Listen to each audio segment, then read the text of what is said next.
시편 50편 23절의 말씀을 가지고 하나님 감사하오니 열어주소서라는 제목으로 우리 하나님 말씀을 전하고 들으며 은혜 받는 시간을 갖겠습니다. 오늘 본문이 얘기합니다. 감사로 제사를 드리는 자가 나를 영화롭게 하나니 그의 행위를 옳게 하는 자에게 내가 하나님의 구원을 보이리라. 자, 한번 좀 따라하세요. 하나님 감사하오니 열어주소서. 자, 여러분, 자, 사람들에게 한번 묻습니다. 어떻게 묻냐 하면 불신자들에게 묻습니다. 당신은 왜 살고 있습니까? 라고 물으면 참 여러 가지 대답들을 합니다. 자, 불신자들의 대답은 태어났으니 살아야죠. 이렇게 말합니다. 또 어느 분은 어느 인간은 태어날 때 금수저를 입에다 물고 태어난다는데 나는 태어날 때 그냥 금수저는 아니라 쇠수저도 못 물고 태어났으니 그냥 팔자대로 사는 거죠. 이렇게 말하는 사람도 있습니다. 또 어느 사람은 얘기합니다. 죽을 맛이지만 그런다고 어떻게 죽을 수 있겠어요? 살아야죠. 이런 대답도 합니다. 또 어느 분은 살다 보면 쨍하고 해 뜰 날이 오지 않겠어요? 이렇게 대답도 합니다. 또 어느 분은 얘기해요. 삶이 게임 아니겠어요? 머리 잘 쓰면 이기고 승리하고 사는 거 아니겠어요? 이렇게 얘기합니다. 또 어떤 사람은 행복해지려고 살지요. 그냥 연애나 실컷 해보고 살았으면 좋겠어요. 이렇게 말하는 사람도 있어요. 자, 어떤 사람은 얘기해요. 인생이 내 맘대로 되나요? 그냥 주어진 순리대로 사는 거죠. 근데 또 어떤 분은 내가 사는 거는요, 꼭 원수를 갚아야 될 놈이 있기 때문에 그냥 이를 악물고 원수 갚을 때까지 살고 있죠. 이렇게 대답하는 사람도 있어요. 자, 그러면 예수님을 믿는다라는 크리스찬들에게 물으면 당신은 왜 살고 있나요? 그러면 성도들은 대답하죠. 어쩌겠어요? 하나님이 보내셨으니까 살아야죠. 좋은 일 많이 하다가 천국 가도록 살아야죠. 자, 이 세상이 다라면 우리의 삶은 너무 억울할 수도 있을 것 같아요. 천국이 있어 다행이죠. 자, 어느 분은 얘기해요. 천국 갈 준비하고 살지요. 전도하며 살아야지요. 부지런히 선교하며 살아야지요. 자, 어느 분은 대답해요. 하나님의 영광을 위하여 하나님을 섬기며 살아야지요. 나는 예수 믿고 정말 행복해요. 그래서 사는 게 좀 부족해도 늘 기쁘고 감사하죠. 자, 어느 분은 대답해요. 생각할수록 범사가 다 감사한 것 뿐이에요. 그 밖에도 많은 대답이 있습니다. 자, 그러면 여러분은 왜 사세요? 자, 여러분, 지목해서 대답하라 그러면 좀 그러니까 우리 각자 속으로 다 대답하시기 바랍니다. 왜 사십니까? 자, 우리가 왜 사는지를 대답하는 그 대답이 바로 우리의 신앙 고백입니다. 자, 우리 교회 이제 코로나 백신을 거의 다 맞으셨잖아요. 어느 분이 저에게 절대로 맞지 마세요. 목사님, 그거 맞는 순간에 666 표를 받는 거예요. 그거 맞으시면 그 다음에 목사님이 하나님을 위해 살려고 해도 그게 안 되고 사단이 이끄는 대로 그렇게 방향으로 갈 수밖에 없어요. 절대로 맞지 마세요. 이러고 보낸 게 이게 목사님이에요. 외국에 있는 선교사도 보낸 분이 있어요. 절대로 맞지 마시라고. 그래서 제가 그 얘기를 했어요. 글쎄, 그런데 이 백신을 안 맞으면 그러면 그 증서가 없으면 앞으로 외국을 못 나갈 텐데, 그리고 비자가 안 나올 텐데, 그러면 선교를 안 하고 그냥 가만히 앉아 있으면 안 맞지만 나는 선교를 나가야 되기 때문에 열리면 지금 우리는 나가야 되기 때문에 나는 맞습니다. 그랬더니 절대로 안 맞는데 본인은 그게 666 표라고. 자, 글쎄 좀 답답한 것 같아요. 그냥 그런데 우리는 나가자, 전하자, 외치자. 그래서 우리는 선교가 열리면 바로 지금 기다리는 중국도, 홍콩도, 인도도 지금 가야 되잖아요. 우리 교회는 나가든지 보내든지 하는 이 목적을 가지고 우리 교회를 이끌고 가고 있기 때문에 숫자가 얼마가 되든 우리는 교회가 크든 작든 이런 걸 떠나서 우리는 전하는 거에 우리의 목적을 갖고 있기 때문입니다. 자, 오늘 본문이 말씀합니다. 감사로 제사를 드리며 살아라. 감사로 예배를 드리며 살아라. 아멘. 그 감사가 하나님 아버지를 영화롭게 하는 것이다. 그래서 감사의 근본 정신은 하나님에 대한 감사인 거야. 하나님에 대한 감사. 어떻게 하다 내가 하나님 자녀가 되었나? 내가 어떻게 하다가 예수님을 믿고 천국으로 갈 수 있는 길이 내 앞에 열려졌나? 내가 어떻게 이 세상에 있는 모든 유혹거리를 다 뒤로 하고 믿음의 주여 온전케 하는 이 예수님을 바라보고 사나? 이게 다 감사인 거예요. 그래서 이 감사의 예배는 주일날만 나와서 예배 때만 감사하는 것이 아닙니다. 성도의 감사는, 저와 여러분의 감사는 전 인격과 전 생활을 다 하나님 앞에 헌신하는 이 감사의 행위가 오늘 성경이 얘기하는 감사의 제사가 되는 것을 믿으시길 축원합니다. 아멘. 그래서 성도의 감사가 하나님을 영화롭게 한다라고 말씀하고 있습니다. 자, 감사로 제사를 드리는 자가 히브리어에 보면은 조베 아흐토다. 자, 이건 안 외우셔도 돼요. 조베 아흐토다. 왜냐하면 이런 제사라는 게 짐승을 잡아서 하나님께 드린다 이러는 의미가 있는 것이 아니라 내가 감사하기 때문에 하나님께 희생의 제물을 드린다라는 게 더 목적이 있는 겁니다.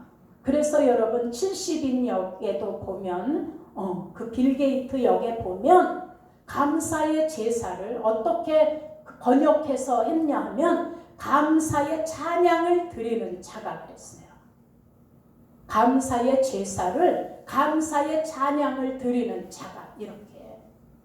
자, 우리 주일 예배 드릴 때 예배 전에 하나님께 찬양을 많이 하고 또 예배 드리기 전에 하나님을 찬양하며 예배하는 이게 바로 감사의 제사라고 빌게이트 역에는 그렇게 번역되어 있어요. 자, 왜 그럴까?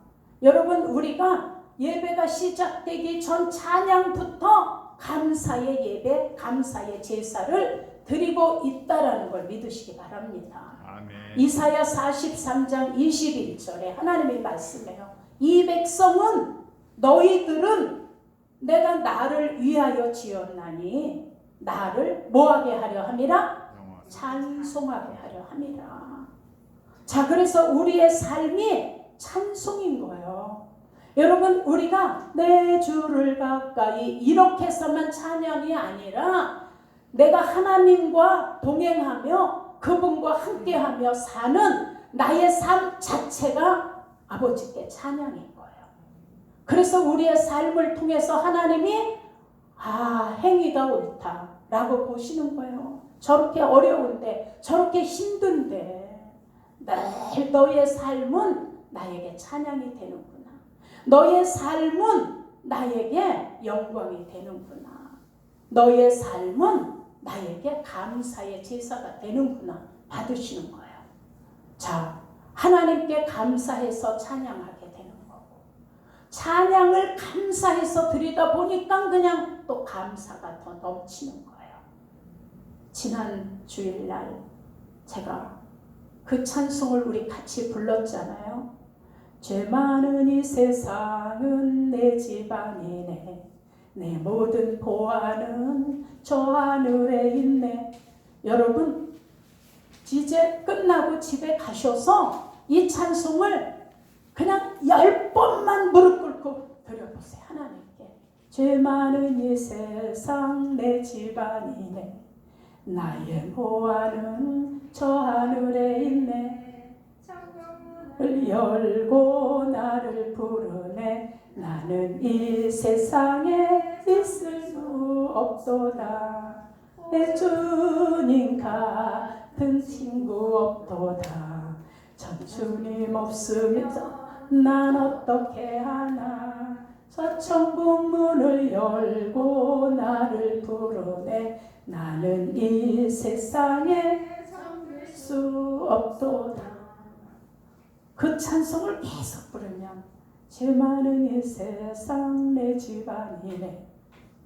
제가 이마트에 그 물건 뭐를 사러 김치를 진짜 하려고 부추를 사러 가는데 계단을 내려가는데 죄 많은 이 세상 내 집안이네. 내 모든 보화는 저 하늘에 있네. 막 그러니까 뭘 사서 들고 오는데도 무거운지도 모르겠어요. 너무 감사한 거야. 자, 이렇게 우리의 마음이 하나님을 향하여 그 하나님의 나라의 애착을 가지고 있는 이것이 바로 전인적인 감사의 제사가 되는 걸 믿으시길 축원합니다. 아멘. 그러니 여러분 성도가 감사를 잃어버리는 순간부터 입에서 찬양의 제사가 아니라 불만, 불평, 원망 이게 나오는 거예요. 그래서 우리는 감사를 잊어버리시면 안 돼요. 아멘. 자, 마귀는 어떻게든지 성도의 입에서 감사의 열매가 맺히지 못하도록 감사를 잊어버리게 하는 게 마귀의 속성이에요. 그리고 마귀가 하는 일이에요. 그러니 성도가 감사를 잊어버리는 순간부터 뭘 잊어버린다? 하나님의 축복을 잊어버리는 거라고 생각하셔야 돼요. 자, 여러분 시편 50편 14절의 말씀이에요. 감사로 하나님께 제사를 드리며 감사로 하나님께 찬양을 드리며 감사로 하나님께 예배를 드리는 그런 자를 지극히 높은 자에게 하는 것이니 내 서원을 갚으며 이렇게 말씀하고 있어요. 자, 여러분 우리가 신앙생활 하다가 수없이 서원하고 있음을 발견하셔야 돼요. 우리 기도하면서 얼마나 하나님께 서원을 많이 하는데요. 하나님 내가 이제는 이렇게 안 할게요. 하나님 잘못했습니다. 이제는 내가 이렇게 약속이야. 이게 지극히 높으신 분하고 약속이 바로 서원인 거예요. 이렇게 하겠다라는. 그래서 우리가 저부터 기도를 좀 분석해 봐야 돼. 이렇게 우리 일방적으로 서원한 기도가 우리에게 수도 없이 많을 수도 없이. 자, 그런데 이게 높으신 하나님 아버지 앞에서 하는 일방적인 서원인 거예요. 근데 오늘 14절에 보니까 감사로 하나님께 제사를 드리며 지극히 높은 자에게 내 서원을 갚으라고 되어 있어요. 자, 우리 예배, 우리의 기도, 우리의 고백, 지극히 높으신 하나님 앞에 올리는 것이니 하나님 내가 일방적인 서원이지만 내가 하나님께 약속하며 기도하고 약속하며 고백했던 것들을 하나님 내 생전에 다 갚아드리고 갚고 그리고 하나님께 가게 해주세요 라고 우리 기도하셔야 돼요. 이루기 위해서. 자, 우리는 범사에 감사합니다 라는 고백을 참 많이 하죠.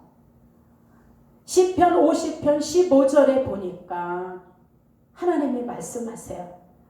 너는 범사에 환난 날에도 나를 불러라 그랬어요. 하나님께 감사의 제사를 드리래. 환난 날에 나를 부르며 그러면 내가 너를 그 환난에서 건지리라 그랬어. 건지리라. 아멘. 여러분 지금 환난 아니겠어요? 나는 저를 비롯해서 우리 그냥 백신 놓고 정말 아유 코로나로부터 우리 가족들 그냥 우리 직장 사업장 지켜주시고 우리 성도들의 자녀들의 발걸음을 그냥 막을 건 막아주시고 열을 건 열어달라는 기도할 때마다 정말 많이 했어요. 그래서 내가 우리 집사님도 그냥 문자만 보냈어. 맞은 데가 뻐근하던데요. 한 2, 3일 푹 쉬시고 주일날 봬요 그랬더니 답장하셨어. 감사합니다. 그 정도인데요. 이렇게. 그래서 너무 다 감사해요. 자, 하나님께서는 감사의 제사와 환난에서 우리를 건져주신다는 말씀을 연결해서 하고 계시다는 걸 믿으셔야 돼요. 아멘. 우리가 감사의 제사, 예배를 드리고 감사의 찬양을 드렸더니 환난에서 내가 너를 건져주리라. 이게 연결이 되어 있는 거예요. 여기에. 그러니 환난에서 우리가 건짐을 받기 위해서는 감사.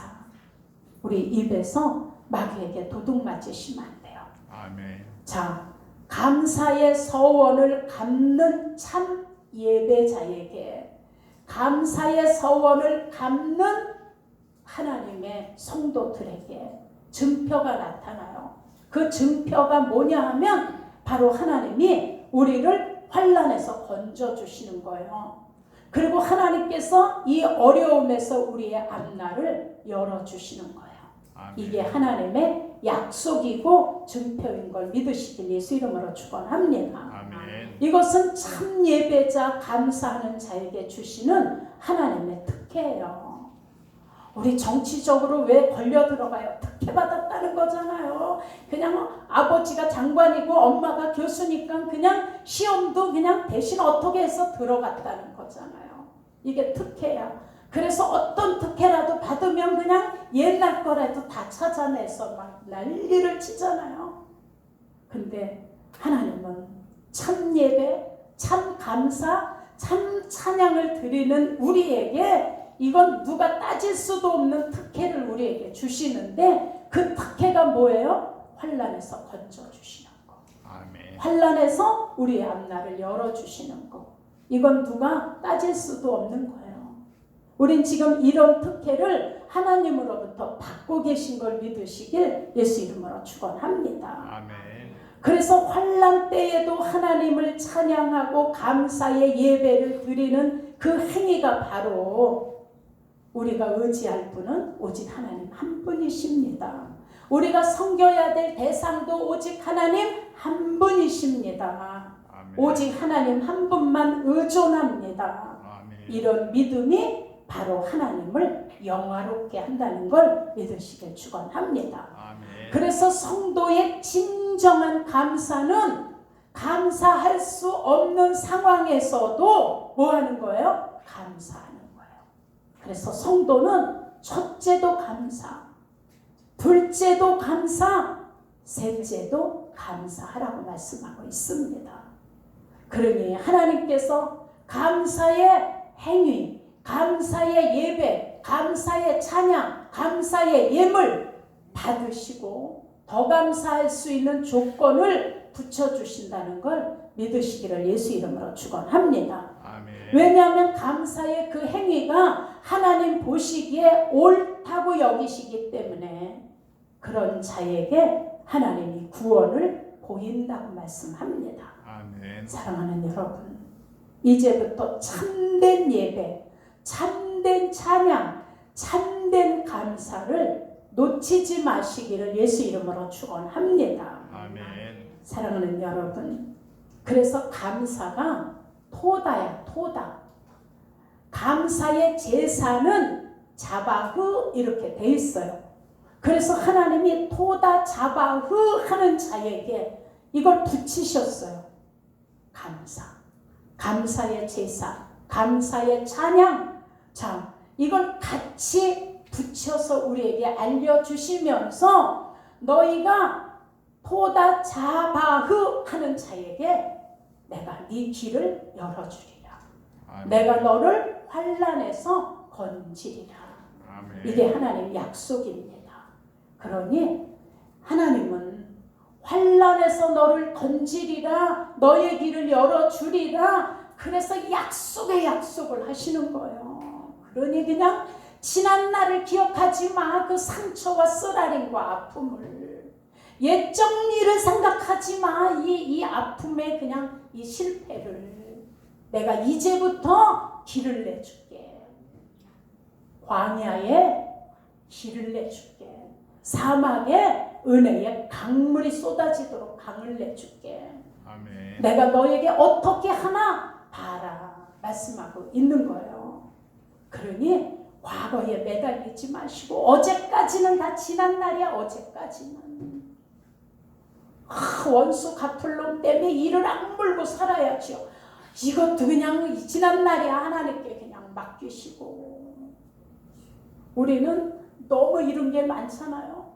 저도 남편이 가기 며칠 전에 저에게 얘기를 하는 거예요. 당신 내 친구 누구 있지? 거기에 내가 돈을 얼마 받을 게 있어. 그게 한 600만 원 됐어요. 20년 전에 600이면 엄청 컸잖아요.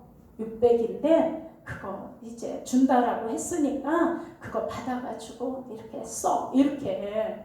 그래서 이제 그 얘기를 해주고 남편은 갔는데 내가 나중에 그 남편 친구분을 만났어요. 그래서 그 돈 얘기를 하니까 아니 그 정상무님한테 못 들으셨나요? 내가 그거 다 어떻게 해결하기로 다 얘기됐는데요. 어머 이러는 거야.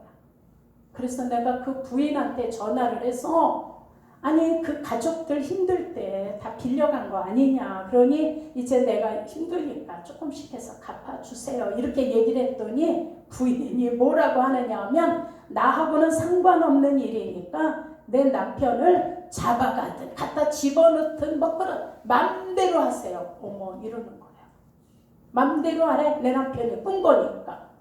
그런데 그 분 입에서 나온 게 자기네 너무 어렵고 힘들었을 때 애 등록금을 못 냈는데 우리 이제 상무였잖아요. 우리 남편이 정상무님이 간 다음에 보니까 식탁에 봉투가 하나 놓였더래. 그래서 그걸 보니까 30만 원이 들어있었다는 거예요. 그래서 너무 감사했다고. 그게 그 집이야, 그 집. 어머, 근데 이렇게 가고 나니까 잡아가든 뭘 하든 맘대로 하라고. 그 남자는 이미 다 이거 해결했다는 거예요. 남편하고 정상무님하고. 근데 못 들으셨나 봐요. 이렇게 오리발을 내미니까 어떻게 할 수가 없는 거예요. 그러니 이게 얼마나 괘씸하고 막 이런 거에 내가 막 묶이면 내 기쁨이 없잖아요. 진짜 증오하잖아. 그 집을.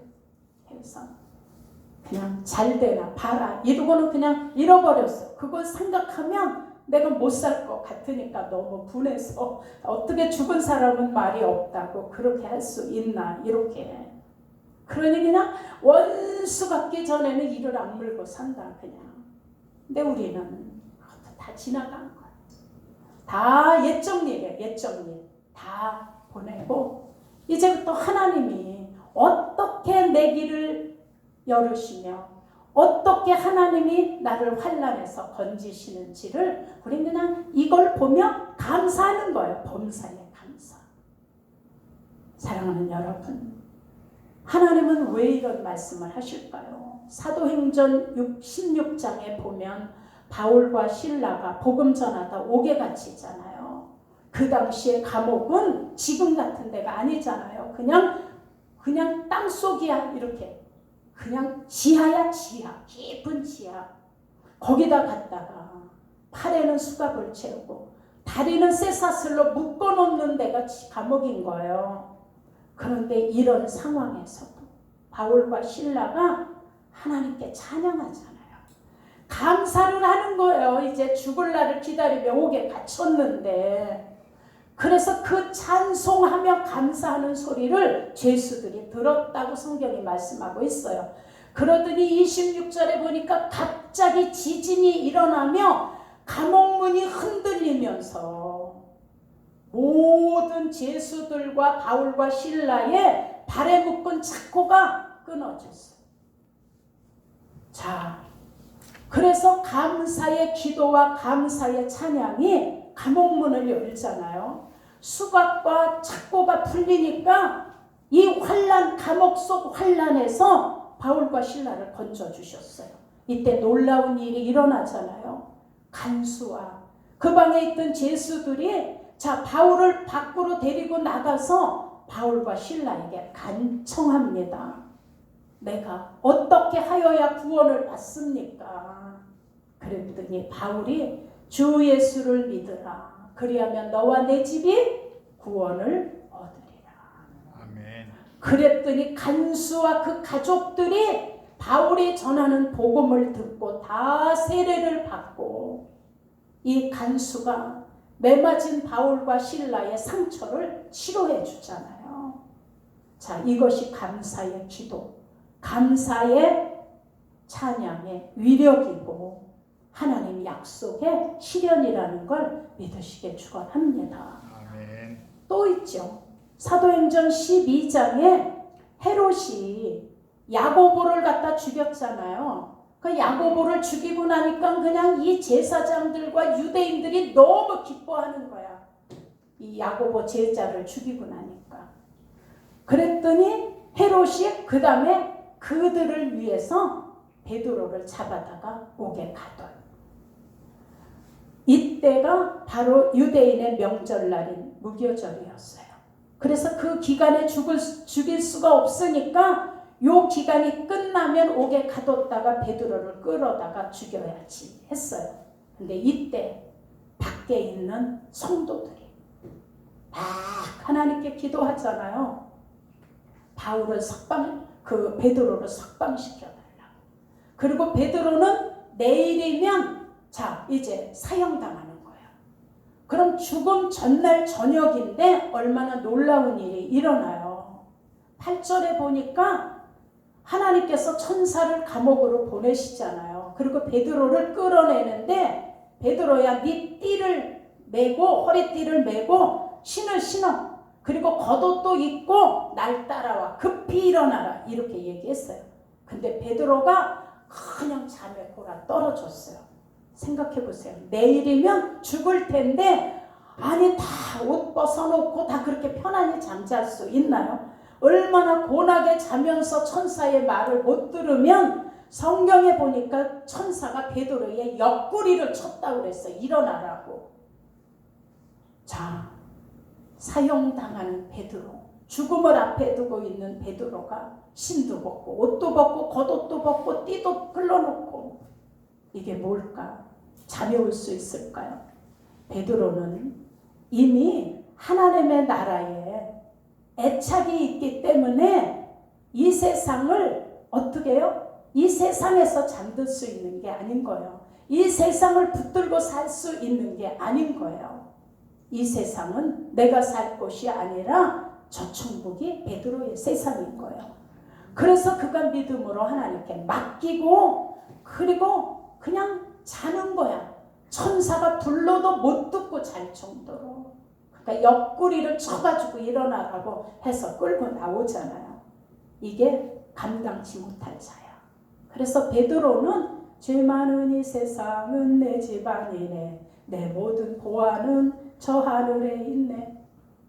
자, 이렇게 하나님의 나라를 소원하고 살기 때문에 그렇게 할 수 있는 거예요.